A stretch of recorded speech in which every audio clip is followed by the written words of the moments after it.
성경 말씀 보겠습니다. 성경 말씀은 누가복음 10장 3절부터 12절 말씀까지 보겠습니다.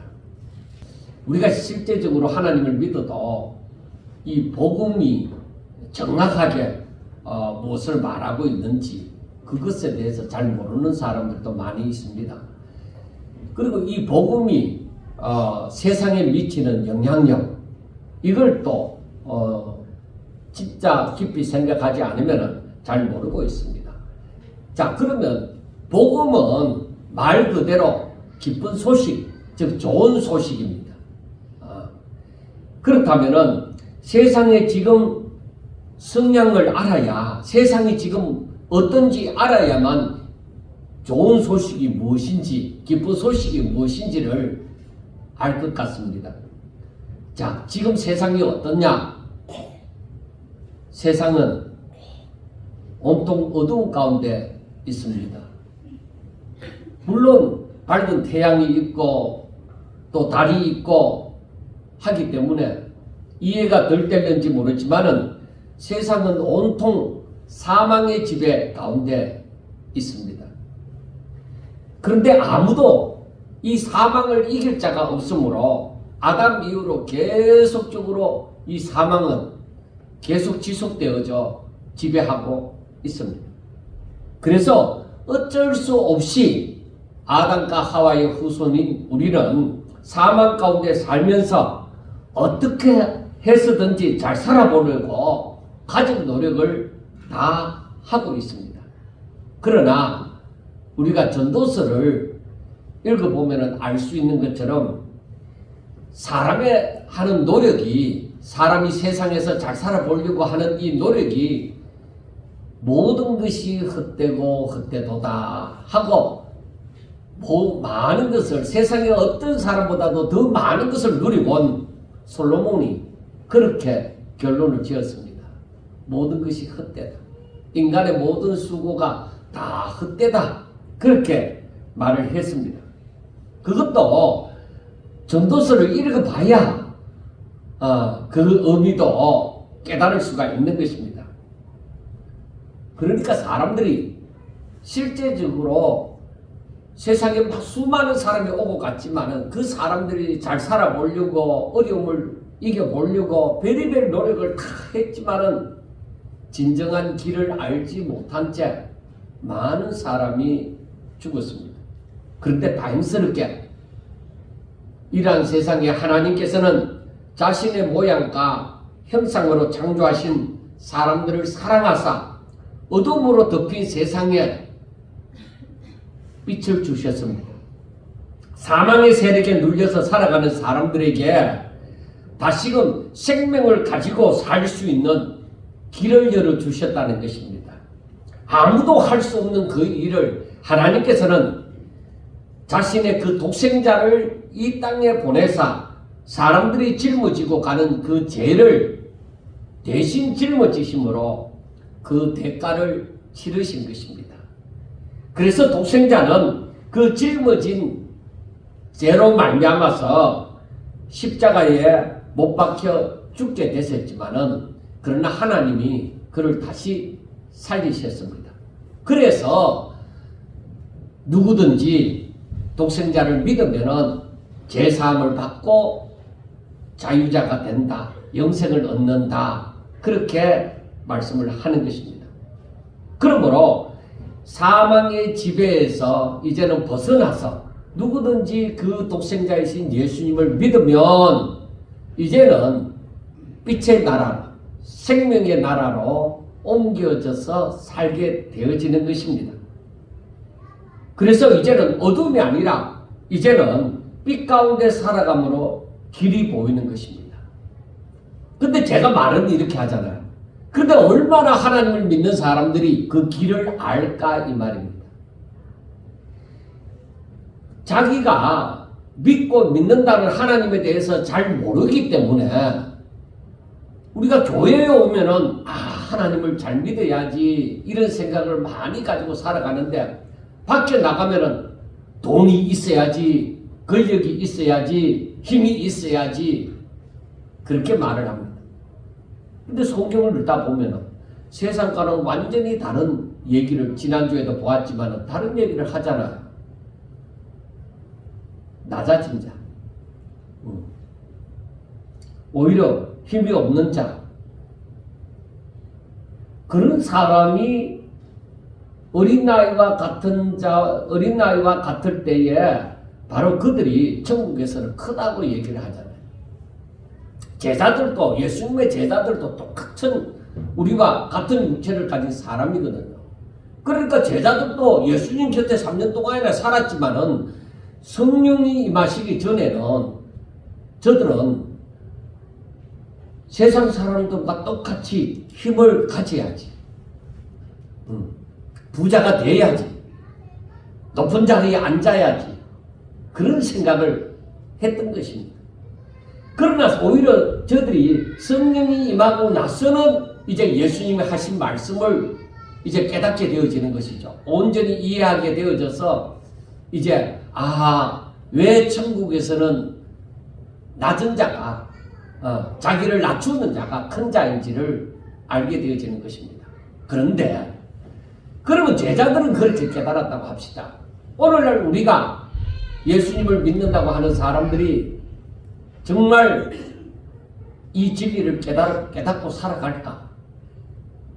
그걸 생각해 봐야 되는 거예요. 여러분, 쉽지 않아요. 제가 목사님들하고도 이렇게 얘기하지만은 절대 내가 돈을 많이 가지고 큰 교회에 시무함으로 말미암아 힘을 가지고 그 야망을 결코 놓지를 못하는 거예요. 하나님의 종이면 하나님이 맡겨주신 일터에서 크든지 작든지 거기에 최선을 다하는 것이 바로 주인의 참된 종이거든요. 여러분 한번 생각해 보세요. 우리 인체에 정말 크고 작은 그런 장기들도 있고 몸에 붙은 지체들이 있습니다. 어느 것 하나 필요 없다고 생각하는 것이 있습니까? 없습니다. 다 필요합니다. 그렇기 때문에 하나님께서 사랑하는 종을 전부 다 큰 교회에만 다 임명하고 작은 교회는 사랑하지 않는 종을 임명하느냐? 전혀 그렇지 않습니다. 전혀 그렇지 않습니다. 사람은 모르지만은 하나님이 아신 바 되는 종들이 많이 있습니다. 오히려 그런 사람을 하나님이 더 크게 볼지도 모릅니다. 그래서 사람들이 하나님의 비밀을, 즉 하나님의 뜻을 깨닫고 나면은 내가 어떻게 살아야 할까 하는 그 의문 속에서 해답을 얻게 되어지는 것입니다. 그게 바로 하나님을 알아야만, 내가 생명의 나라에서 살아야만, 빛의 나라에서 살아야만 그 길이 보여지는 거예요. 그런데 우리가 하나님을 믿는다고 하면서 빛 가운데로 오지 아니하고 하나님이 주신 생명으로 살지 아니하면 절대로 모릅니다. 그렇기 때문에 아무리 교회를 오래 다닌 사람이라 하더라도, 아무리 신학교를 졸업하고 목사가 된 사람이라 하더라도 그 길을 모르는 사람은 역시나 그 욕심에서 벗어나지 못하고 사는 것입니다. 그게 참 힘듭니다. 그런데 성경을 보면서 깨닫는 것이 무엇이냐? 이 모든 것을 알려주고 이러한 삶을 가능하게 해주는 것이 무엇이냐? 복음이다. 그 복음이다. 해답은 다른 데 있는 것이 아니다. 하나님의 말씀에 해답이 있다는 것입니다.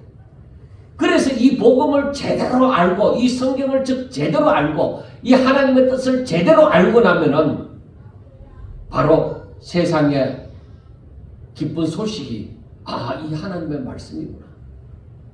바로 세상에 좋은 소식이 하나님이구나. 나에게 가장 큰 기쁨을 가져다 주는 게 무엇이냐? 하나님이 나와 함께 하신다는 것이구나. 왜? 온 세상이 날 싫어하고 날 버린다 할지라도 전지전능하신 하나님, 그 끝까지 나를 사랑하시는 하나님이 지금 나와 함께 하신다. 이게 어떻게 기쁜 소식이 안 되겠습니까? 그게 복음이다. 그래서 예수님께서는 친히 복음이 되시지만은 누군가가 예수님이 친히 복음이 되시는 줄 누군가 전해야 되잖아요. 그래서 예수님은 이 복음을 전하게 하려고 바로 12제자를 파송하고 또 오늘 이 누가복음 10장에서는 70인 제자를 파송을 하는 것입니다. 그리고 앞으로 계속적으로 얼마나 많은 제자들이 주의 제자된 자들이 세상에 파송되어야 할지를 말씀하고 있습니다. 12제자를 파송할 때와 마찬가지로 이 70인 제자를 파송할 때도 예수님은 이 제자들을 각 동네와 각 지역으로 보내면서 하시는 말씀이 오늘 3절에 있는 말씀처럼 갈지어다. 내가 너희를 보냄이 어린 양을 이리 가운데 보낸 것 같도다 하고 말씀을 합니다. 그리고 역시나 4절에 전대나 배낭이나 신발을 가지지 말며 길에서 아무에게도 무난하지 말며 하고 말을 합니다. 아무것도 가지지 말고 가라는 겁니다. 그러니까 세상이 온통 사방의 지배를 받고 있으니 그 가운데 내가 빛으로 다가간다는 것이 얼마나 힘든 일인지를 예수님은 말씀하고 있습니다. 내 편이라고는 없는 세상에서 살아남을 뿐만 아니라 내 편을 만들어서 세력을 구축하라는 것입니다. 그러니까 얼마나 위험천만한 그런 상황입니까? 그러니까 여기서 보면은 어린 양을 이리 가운데 보낸 것 같다고 했는 거예요. 양도 어린 양이에요. 그러니까 싸움을 할 줄 알아요. 원래 양이라는 이 짐승은 싸움을 할 줄 몰라요. 항상 짐승에 먹잇감밖에 안 돼요. 그런데 그것도 어린 양이단 말이에요. 그러니까 힘이 없다는 얘기죠. 싸울 어떤 힘이 없는 존재이죠. 양은 원래 싸울지도 못하는 데다가 어린 양이니까 더욱더 그런 거죠. 그런 데다가 무엇을 대비해서 위험을 대비해서 많은 것을 가지고 가라는 것도 아니고 아무것도 가지지 말고 가라. 그리고 가라고 하시면서 아무것도 가지지 말고 내가 너희를 보냄이 어린 양을 이리 가운데 보낸 것 같도다. 위험천만한 세상 가운데 그냥 어린 양을 갖다가 그 가운데 지나가도록 하는 것입니다. 예수님께서는 이렇게 힘든 상황인 줄 알면서도 왜 어린 양과 같은 이 제자들을 왜 세상에 보내느냐는 것입니다. 여러분, 그게 하나님의 뜻이라는 것입니다. 이게 어떻게 하나님의 뜻일까? 여러분 궁금해 하셔야 됩니다. 성경을 읽으면서 어린 양을 이리 가운데 보내면은 이리가 이 어린 양을 보면은 당장 먹잇감으로 알고 잡아먹을 것입니다. 그런데 그게 어떻게 하나님의 뜻일까 이 말입니다. 잡아먹히라고 세상에 보내는가? 이게 어떻게 하나님의 뜻이지? 우리가 얼마든지 의문을 가질 수가 있습니다. 그런데 요한복음 17장 18절이나 20장 21절을 보면은 예수님께서 뭐라고 말씀을 하시는가? 아버지께서 나를 세상에 보낸 것 같이 나도 그들을 세상에 보냈고 하고 얘기합니다. 하나님께서 예수님을 세상에 이 사망이 지배하는 이 세상에 보냈다. 그러니까 세상은 어린 양 대신 예수님을 잡아먹으려고 얼마나 노력을 합니까? 우리가 아셔야 됩니다. 우리를 세상에 보낸 것은 세상이 우리를 잡아먹으려고 엄청나게 노력하고 있습니다. 여러분 아셔야 됩니다. 우리가 세상이 언제 나를 괴롭혔냐? 아니요. 세상은 지금 복음이 전파되지 못하도록 하고 예수 믿는 사람이 하나님 뜻대로 살지 못하게 하려고 큰 노력을 다 하고 있습니다. 우리가 영적인, 그래서 날마다 영적 싸움을 싸운다는 거예요. 그래, 그것을 알지 못하면은 싸우지도 않고 그냥 잡아먹히는 것이죠. 그걸 알아야 됩니다.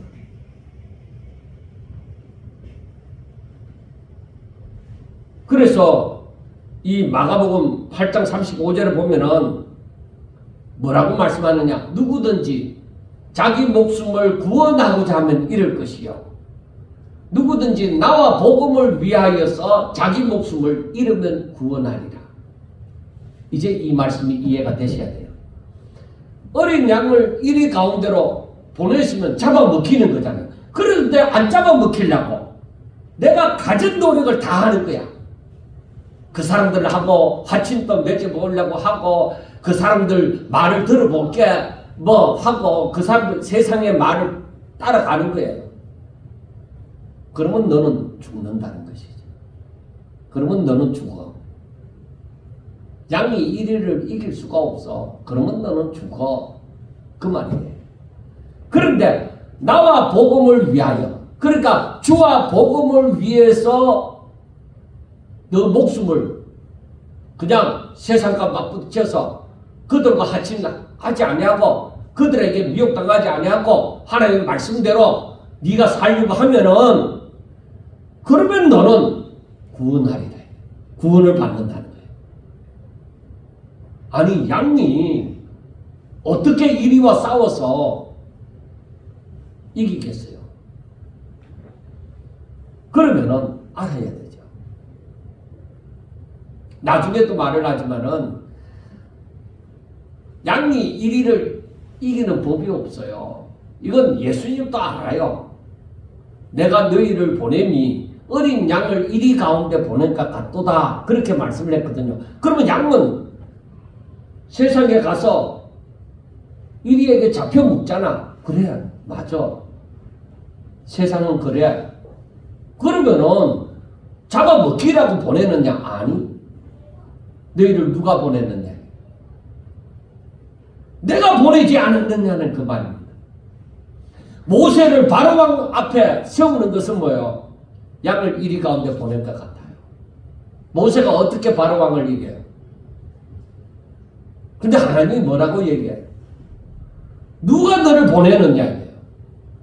내가 너를 보내는 것이 아니냐 이 말이에요. 우리가 오늘날 세상에서 예수님을 믿는 사람으로 사는 것은 하나님의 뜻이라는 겁니다. 그러므로 내 능력으로 살려고 하지 마라 이거예요. 내 능력으로 내가 막 이리 가운데서도 살아남으려고 발버둥을 치고 하는 자는 네 목숨 잃는다. 그러나 아예 하나님 뜻을 위하여 네 자신을 드리는 자, 네 자신을 하나님께 드린 자는, 주와 복음을 위해서 너 자신을 드리는 자는, 즉 하나님의 능력으로 하나님의 뜻대로 살면서 너 자신을 드리면 그 사람은 구원을 받는다는 것입니다. 왜?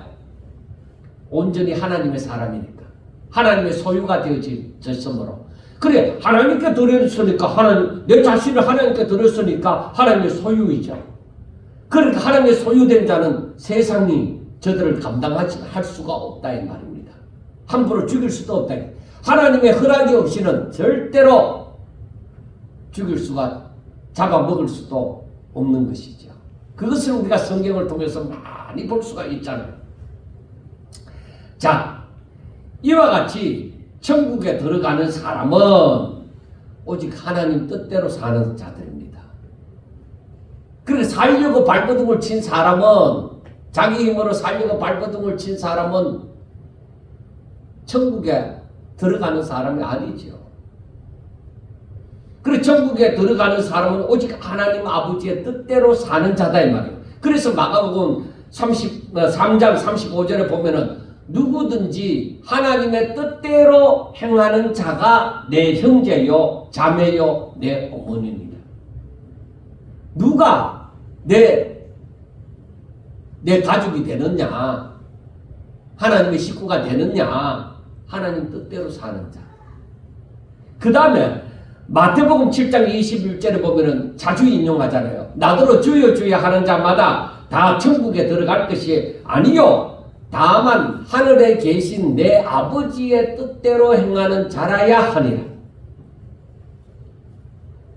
그러니까 내가 세상에 하나님을 믿으면은 다 되는 줄 알았는데 하나님을 믿는다고 세상에 나와 보니까 야, 이 세상이 만만하지가 않다 이거예요. 그러니까 세상에서 살려고 내 힘으로 발버둥을 치는 거죠. 그러니까 그 사람은 하나님의 뜻대로 사는 자가 아니라 자기 생각으로 살려고 하는 사람들, 자기를 스스로 지키려고 하는 사람들, 그 사람들은 하나님의 말씀을 버린 사람들이죠. 하나님 뜻대로 사는 것이 아니라 자기 생각대로 살아가는 사람들, 그 사람들에게는 구원의 역사가 일어나지 않는 거예요. 자, 여러분, 믿음이 없이는 성경에 기록된 말씀을 온전히 받아들이지 못합니다. 세상의 법칙에서는 어찌하든지 살아남으려고 발버둥을 쳐야 합니다. 그러나 하늘의 법칙에서는 어찌하든지 오직 하나님의 뜻을 위하여 자신을 드려야만 합니다. 그래서 하나님을 믿으면 믿을수록 내 자신을 온전히 드리는 점점 더 하나님 앞에 나중에는 완전하게 자신을 드림이 되어지고 자기와의 싸움이 내 속에서 두 마음이 서로 싸우게 되어져서 결국에는 육신의 정욕을 쳐서 복종하도록 만들어서 오직 하나님 앞에 내가 성령의 소욕을 따라서 살겠노라고 하나님의 말씀을 쫓아 살겠노라고 쳐서 복종을 시켜야만 되는 것입니다. 그게 하늘의 법칙입니다.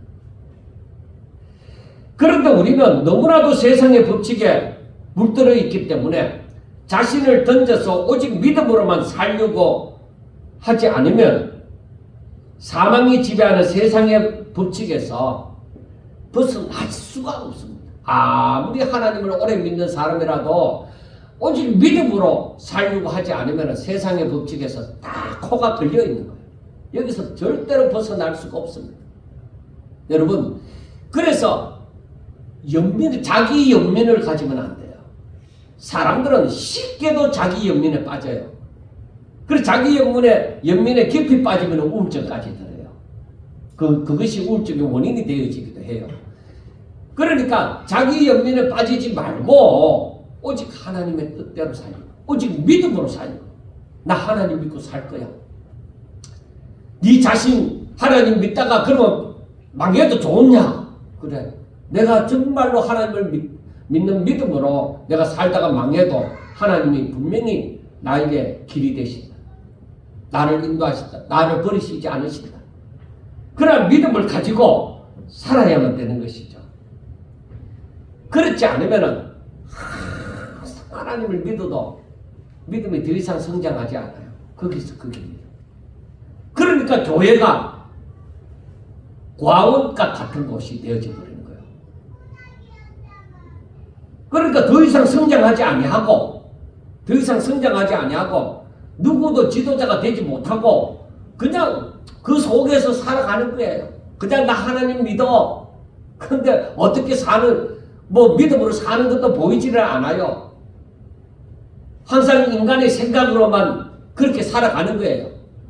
세상의 법칙 가운데서 하나님을 믿는다 하면서도 세상의 법칙 가운데 살아요. 우리의 삶의 대부분이 그렇게 살아왔어요.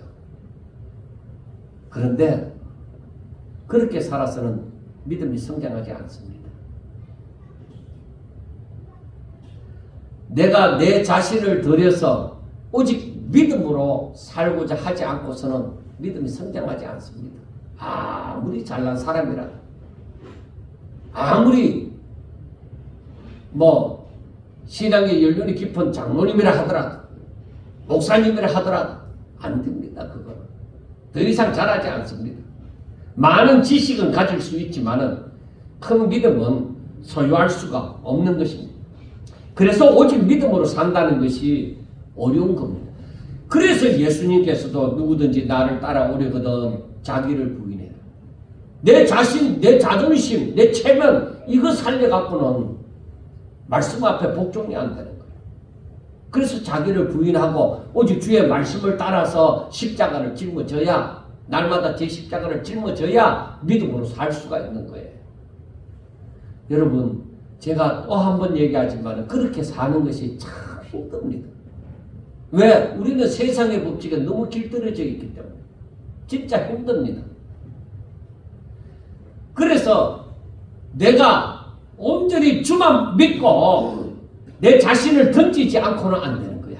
그래, 그것을 저는 뭐로서 가장 쉽게 이해를 했느냐면은, 베드로가 풍랑이는 바다에 유령과 같이 등장한 그 예수님이라고 하니까, 만일 예수님이시거든 나로 하여금 물 위로 걸어오라 하소서 했는데, 베드로가 그 풍랑이 있는 바다의 지륵 같은 어두운 가운데,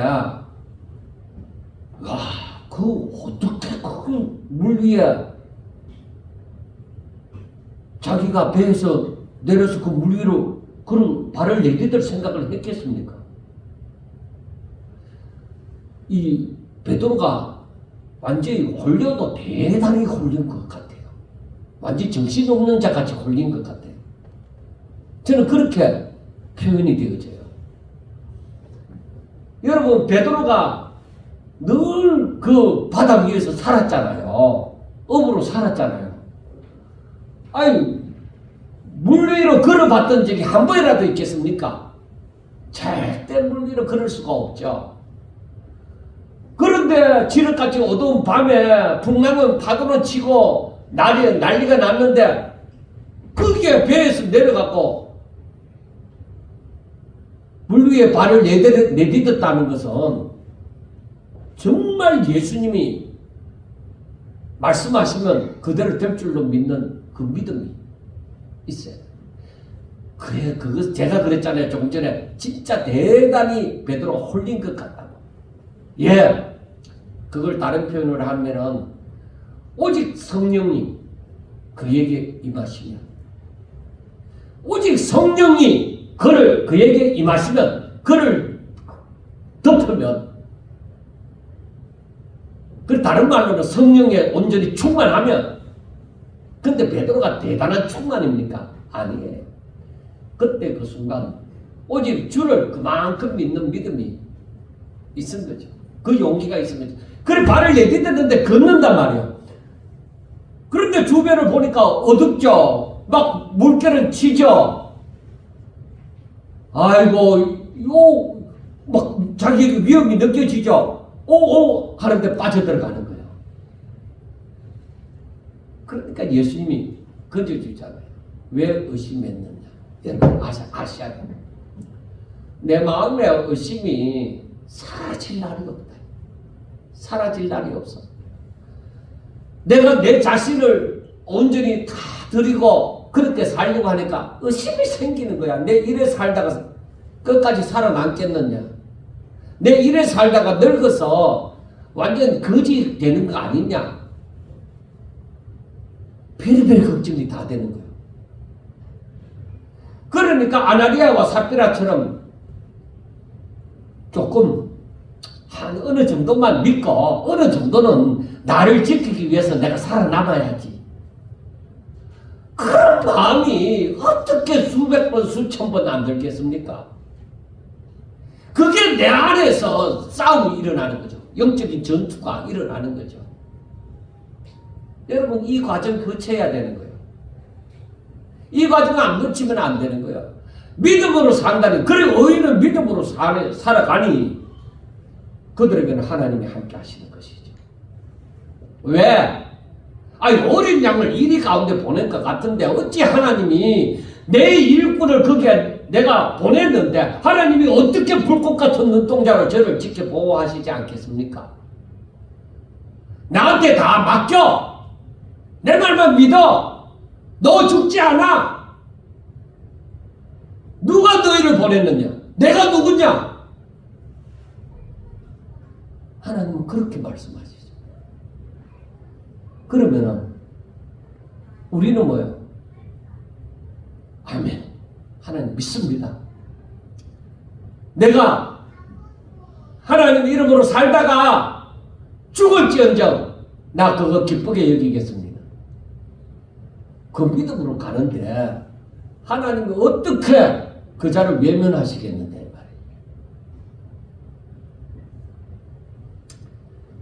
말이에요. 여러분 이렇게 오직 하나님만 바라보고 자신을 드리면 되는 것입니다.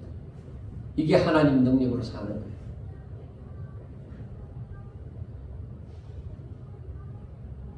이게 정말 힘이 들어요. 내 자신을 부인하지 않으면 살기 힘들어요. 그런데 여기에는 하늘의 위로와 평강이 있어요. 그리 세상이 맛볼 수 없는, 세상 사람이 경험할 수 없는 하늘의 위로와 평강이 있어요. 그런데 그 다음에 뭐가 있는지 알아요? 근세가 있어요. 그 사람에게 근세가 있다 말이에요. 기도 많이 한다고 근세 있는 그거 아니에요. 그게 사탄의 힘일 수도 있어요. 보세요. 예수님께서는 이렇게 아무것도 가지지 않고 어린 양과 같은 존재를 저 이가 득실거리는 세상에 보낸 것 같은데 예수님께서는 그들에게 근세를 주십니다. 주의 말씀을 듣고서 아무것도 가지지 않고서 그것도 양을 이리 가운데 보낸 것 같이 힘든 상황이라는 것을 알면서도 보내어진 갈지어다. 예수님께서 갈지어다 하고 보내잖아요. 그 제자들에게 근세를 주신 것입니다. 그것은 내 앞에 누구든지 반항하는 사람은, 거절하는 사람은 너 죽어! 이게 아니에요. 그런 근세가 아니에요. 한번 보세요. 제자들이 빈 평안이 그들을 영접하는 자들에게는 그 평강이 있고 영접하지 않는 자들에게는 그 평강이 없는 거예요. 여러분 하나님의 이 영적인 진리를 깊이 깨달아야 그걸 또 온전히 써먹어요. 그래 이런 사람들의 빈 평안이 영접한 자들에게는 그 평강이 임하고 영접하지 않는 자들에게는 임하지 않아요. 그래서 영접하는 자들에게는 예수님이 제자들에게 뭐라고 얘기하라 했느냐면 한번 따라합시다. 하나님의 나라가 너희에게 가까이 있다. 그 다음에 영접하지 않는 사람들에게는 뭐라고 말을 했느냐면 하나님의 나라가 가까이 온 줄을 알라. 그 말이 같아요? 틀리죠. 영접하는 사람들에게는 하나님의 나라가 너에게 임하였다. 구원이 이 집에 임하였다. 구원이 너에게 임하였다. 바로 그 말씀입니다. 그런데 영접하지 않는 사람들에게는 하나님의 나라가 가까이 온 줄 알라. 너에게 구원이 가까이 있다는 것이 아니라 너에게 심판이 곧 다가온다. 그 말이에요.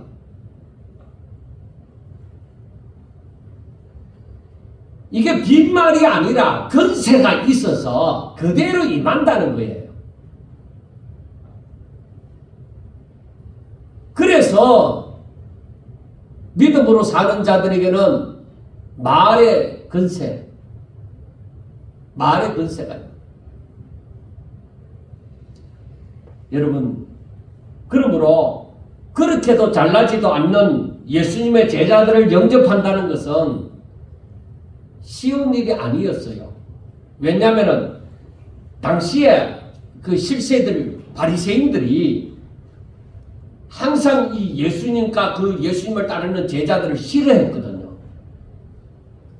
그렇기 때문에 일반 서민들이, 일반 백성들이 그러한 예수님의 제자를 받아들인다는 것은 즉 영접하고 그들에게 먹고 마시고 이 잠자리를 제공한다고 하는 것은 결코 쉬운 일이 아니었습니다. 그러므로 우리는 생각해야 합니다. 이것은 오직 하나님께로부터 은혜를 입은 자가 아니고서는 안 되는 일이다. 그래서 우리는 정말로 하나님의 사람이라면 이 일을 그냥 쉽게 볼 일이 아닙니다. 귀하게 보셔야 돼요. 하나님께서는 제자들을 위하여서 우리는 알지 못하지만 본인도 알지 못하지만 하나님께서는 모든 것에 하나님의 사람들을 예비시켜 놓은 거예요. 그러니까 그가 먼저 하나님을 영접한 자들일 수도 있지만 아직까지 정식적으로 하나님을 영접하지 않았지만 하나님의 은혜가 저에게 임하여서 이 제자들을 영접할 수 있도록 그 마음을 열어놓으신 그런 준비된 자들이 있다는 것입니다. 우리는 갈 바를 알지 못하고 믿음으로 발걸음을 옮기지만 하나님께서는 결코 우리를 혼자 놔두시는 것이 아니라 함께 하시는 거예요. 그래서 마태복음 28장 20절에 하시는 말씀이 세상 끝날까지 내가 너희와 함께 하리라 말씀하시는 거예요. 그러니까 염려하지 말라는 것입니다. 하나님께로부터 보냄을 받을 사람들을 무시하고 또 이 복음을 천대시한 사람들은 결코 죄 없다고 말을 할 수가 없습니다. 그러니까 영접해야 될 위치에서 오히려 저들을 내쫓는 것은 저들에게 복이 임하지 않을 뿐만 아니라 심판이 있다는 거예요. 그래서 13절과 14절에서 이런 말씀을 합니다. 화 있을진저 고라시나 화 있을진저 베세다야 너희에게 행한 모든 권능을 두로와 시돈에서 행하였더라면 그들이 벌써 베옷을 입고 제에 앉아 회개하였으리라. 심판 때에 두로와 시돈이 너희보다 견디기 쉬우리라. 그렇게 합니다. 그리고 12절에서도 그날에 소돔이 그 동네보다 견디기 쉬우리라 하고 말씀을 합니다. 그러니까 이 두로와 시돈 그리고 이 소돔이라는 동네는 어떠냐? 복음을 알지도 못했습니다. 예수님을 모르는 자들입니다. 예수님이 행하시는 그런 이적도 보지도 못했습니다. 그 말씀도 듣지 못했습니다. 그러니까 저들의 욕심대로 교만하고 저들의 욕심을 가지고 저들이 살았습니다. 그리고 저들은 이 하나님의 질서에서 벗어나는 짓을 했습니다. 그런데 그런 동네가 그리하여 심판을 받은 그 동네가 고라신과 베세다와 가브나움보다 낫다는 거예요. 왜? 고라신과 베세다와 이 가브나움에 대해서는 이런 동네는 바로 이 갈릴리 근처에 있어서 예수님이 자주 가서 말씀을 전하시고 이적과 능력을 베푸시고 예수님 자신이 메시아라는 것을 나타내시고 그렇게 했다 이 말이에요. 그런데 이 사람들이 고라신과 베세다와 이 가브나움에 있는 사람들이 배척한 거예요. 그러니까 그 죄가 얼마 그 주를 배척한 주와 복음을 배척한 이 동네가 소돔보다도 더 크게 멸망이 임한다는 거예요. 두로와 시돈에 임했던 그 멸망보다 더 크게 멸망이 임한다는 것입니다.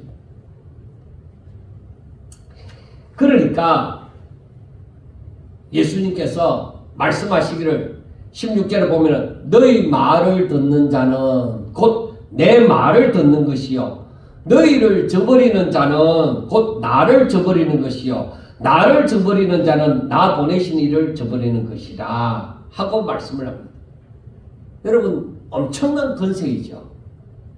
엄청난 건세입니다.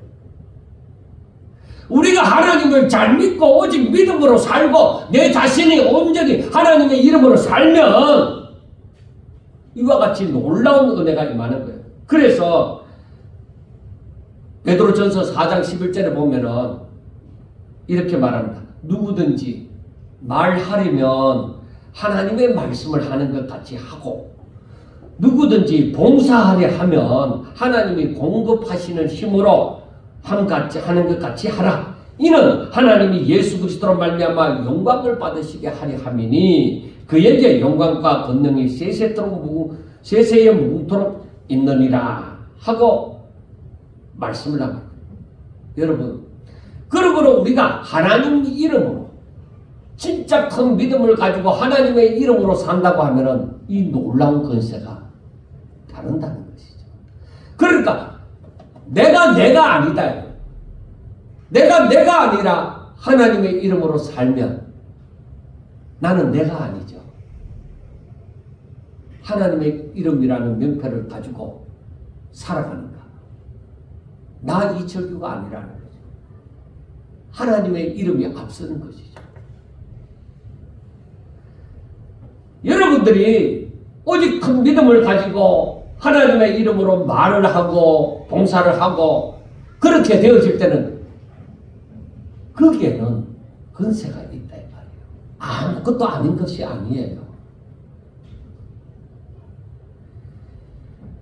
오늘날 복음을 무시하며 관심을 가지지 않아도 아무렇지도 않는 것처럼 여기지만은 그러나 예수님의 말씀을 볼 때에 그런 사람들은 크게 후회할 날이 있다는 것을 알 수가 있습니다.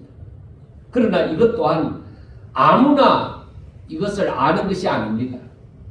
하나님께서 그에게 보는 눈과 듣는 귀를 열어주시는 사람만이 이러한 진리를 깨달아 알 수가 있는 거예요. 예수 믿어도 이걸 모르는 사람은 모르는 거예요. 그리고 그것은 어떤 능력받은 목사님이나 상관이 있는 말이지 나하고는 상관없어. 그렇게 여기는 사람에게는 이게 맞지 않는 거예요. 그래서 21절에 보면은 뭐라고 말씀을 하시느냐. 그때에 우리 다 같이 읽어요. 21절 시작. 그때에 예수께서 성령으로 기뻐하시며 이르시되 천지의 주제이신 아버지여 이것을 지혜롭고 설계 있는 자들에게는 숨기시고 어린아이들에게는 나타내심을 감사하나이다. 옳소이다. 이렇게 된 것이 아버지의 뜻입니다. 그래 하나님의 뜻이 지혜롭고 설계 있다고 자기 잘났다고 하는 사람들에게는 이 진리의 참된 의미를 모르는 거예요. 그런데 어린아이에게는 나타내신다는 거죠. 자기를 낮추는 자. 어린아이처럼 완전 낮은 자가 되어지는 것이죠. 자기가 뭐든지 할 수 있어. 나는 큰 어른이야. 아니요. 그런 사람들에게는 이 진리의 비밀을 하나님 나라의 비밀을 온전히 깨달을 수가 없어요. 오직 하나님의 뜻대로 이루어지기를 바라고 하나님 앞에 복종하는 사람. 내 삶을 하나님 앞에 드린 사람들에게는 이 진리가 깨달아지기 시작하는 거예요. 여러분, 눈이 열려져야 돼요. 그래서 옛날에 기도원에서 그 능력 받았다고 하는 사람들이 그 사람들에게 기도해 주면서 뭐라고 하느냐. 지각이 열리고 영안이 열릴지어다. 이렇게 말씀을 하는데 저는 그렇게 기도받고 나면은 뭐 무조건 되는 줄 알았는데 그게 아니라 지각이 열리고 영안이 열리려면은 하나님의 말씀을 읽고 그 말씀을 깨닫고 하나님의 뜻을 알고 순종하고 그걸 믿고 순종해야만 그래야 이 지각이 열려지기 시작하는 거예요. 그리고 그 지각이 열려져서 이제 이걸 깨달았잖아요. 깨닫고 내가 순종해 갈 때 내가 아니라 하나님이 하시구나. 이걸 보게 되잖아요. 하나님의 일하심을 보게 되어지는 거예요. 내가 내 혼자가 아니야. 하나님이 이 일에 함께 하셔. 하나님이 나와 함께 하셔. 그래서 사람들이 나를 건드리지 못하는 거야. 이걸 알게 되어지는 거예요. 그래 이게 교만한 사람들에게는 돈 있는 사람, 권세가 있다고 생각하는 사람, 그런 사람에게는 돈을 믿고 권세를 믿고 권력을 믿거든요. 그래 이게 안 보이는 거예요. 이걸 깨달을 수가 없는 거예요. 그 사람들은 일을 하긴 하는데 이걸 깨닫지도 못하고 보지도 못하는 거예요. 제가 이걸 알았다니까. 돈 있고 힘 있고 이런 사람들이 이걸 모르는 이유가 있구나. 왜 그들은 돈 가지고 하고 권력을 갖고 하고 자신에게 뭐가 있는 것으로 하려고 하거든요. 이 사람들에게는 그 깨달음이 안 와요. 이 사람들에게는 그 하나님의 역사가 보이지 않아요. 하나님의 힘, 그게 하나님의 함께 하심이 보이지 않는 거예요. 그래서 예수님이 하시는 말씀을 지혜롭고 설기 있다고 하는 사람, 자기 잘났고 똑똑하다고 하는 사람들에게는 숨기는 거예요. 그들에게는 숨기는 거예요. 그리고 어린아이와 같은 사람, 어린아이들에게는 나타내신다. 자기를 낮추는 사람, 온전히 하나님의 말씀에 복종하는 사람, 오직 믿음으로 살아가는 사람, 이 사람들이 이걸 깨닫고 하나님을 본다는 것이죠. 세상에는 많이 배우고 많이 가지고 힘이 세고 근세를 가진 사람이 모든 것을 알고 있는 것처럼 행동을 합니다. 그래서 사람들은 많이 배운 사람들한테 가잖아요. 힘이 있는 사람한테 가잖아요. 왜? 그 그늘이 크다고 생각하니까. 여러분 그렇지 않아요? 그런 사람은 절대로 신령한 것을 알지 못합니다. 오히려 어린아이와 같은 자, 즉 많이 배우지 못하고 가난하고 힘도 없고 연약하여 군림을 하지 못하여서 오직 하나님께서 도와주신만을 바라는 자들에게는 신령한 것을 알게 하여 주는 그 역사가 일어난다는 것입니다. 다시 말하면 교만한 자들에게는 숨기시고 겸손한 자들에게는 밝히 드러내어 알게 하신다는 것입니다. 그래서 23절과 24절에 보면은 뭐라고 말씀하느냐? 제자들을 돌아보시며 조용히 이르시되 뭐라고 해요? 읽어봐요. 뭐라고 해요? 그래서 성경을 읽다가 갑자기 내 지각이 열리고 눈이 열려서 이거 깨닫게 되어지는 순간 소름이 쫙 끼치는 거예요. 소름이 끼치는 거예요. 이게 하나님의 은혜구나 하는 걸 알게 되어지는 거죠. 너무 놀라는 거예요. 내가 너희에게 말하노니 많은 선지자와 임금이 너희가 보는 바를 보고자 하였을 때 보지 못하였으며 너희가 듣는 바를 듣고자 하였을 때 듣지 못하였느냐. 사랑하는 성도 여러분, 복음이 하나님의 말씀이 여러분 가운데 생명이 되어 있습니까? 여러분들의 눈으로 하나님의 나라를 보십니까?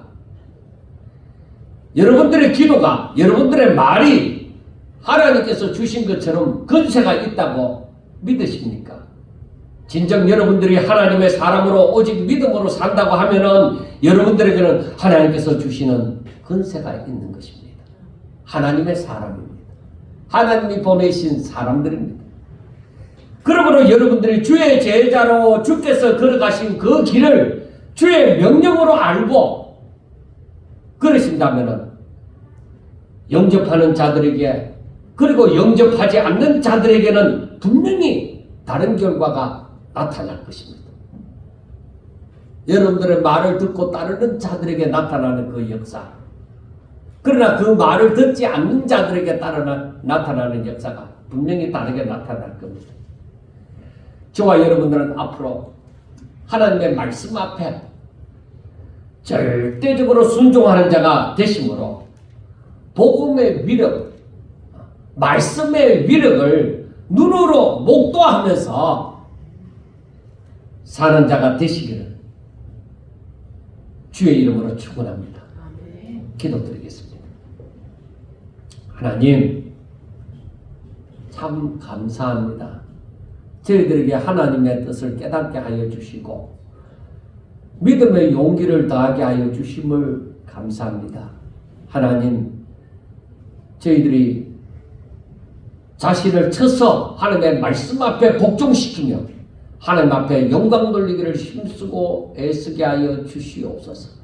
사랑하는 우리 성도들이 오직 하나님의 뜻대로 살기를 원하여서 날마다 자신을 부인하고 날마다 제 십자가를 지면서 살아가는 자들 주와 복음을 위하여서 자신을 드린 자들이 다 되어지므로 진정 하나님이 저들을 사랑하시고 저들과 함께 하시므로 저들이 가는 곳마다, 저들이 구하는 것마다, 저들이 사랑하는 것마다 하나님이 함께 하시는 증거가 나타나게 하여 주시옵소서. 예수님 이름으로 감사하며 기도드리옵나이다. 아멘.